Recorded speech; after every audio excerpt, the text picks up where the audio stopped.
Hello everyone, welcome to Shirsha Rakshit's blog once again. তোমরা সবাই কেমন আছো? আশা করি খুব ভালো আছো। আমার ব্লগের সাথে থাকার জন্য তোমাদের অনেক অনেক ধন্যবাদ। আশা করি তোমাদের আমার ব্লগ খুব ভালো লাগে আর তোমাদের সুন্দর সুন্দর কমেন্টস আমি সবসময় পড়তে পারি। এই যে তোমরা দেখছো আজকে খুব সুন্দর করে সেজে গুজে আমি কোথাও একটা যাওয়ার জন্য রেডি হচ্ছি।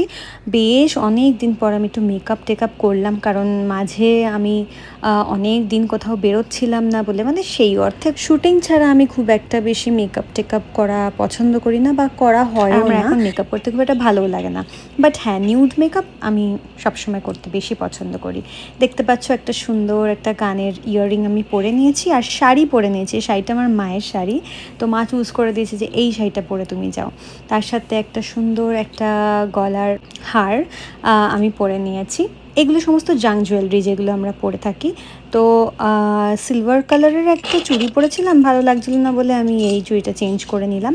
আর সুন্দর একটা ছোট্ট টিপ, তোমরা বলো যে সবসময় আমাকে টিপ পরে খুব ভালো লাগে, সো এই টিপ পরে নিয়েছি। আর এবার আমার চুলটার অবস্থা না খুব খারাপ, প্রচণ্ড চুল পড়ছে, হেয়ার ফল হচ্ছে গরমের জন্য, ঘামের জন্য। তার সাথে চুলটা এতটাই লম্বা হয়ে গেছে যে এখন আমি নিজেই হ্যান্ডেল করতে পারি না। উফ, বাপরে বাপ। যাই হোক, হয়ে গেছে, আমি রেডি হয়ে গেছি।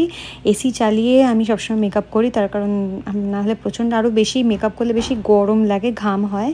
তো চুলটা শ্যাম্পু করা থাকলে আরও বেশি ফ্রিজি হয়ে যায়, তার জন্য চুলটা হ্যান্ডেল করা আরও বেশি টাফ। বাট এই গরমের মধ্যে তোমরা জানো চুল খুলে রাখা ইজ ও মাই গড।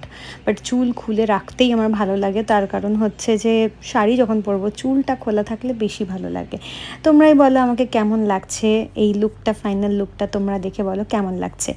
এরপর বাকি ব্লগটা দেখার জন্য কিন্তু একটু অপেক্ষা করতে হবে, মানে তোমাদেরকে নেক্সট ব্লগ অবধি একটু অপেক্ষা করতে হবে।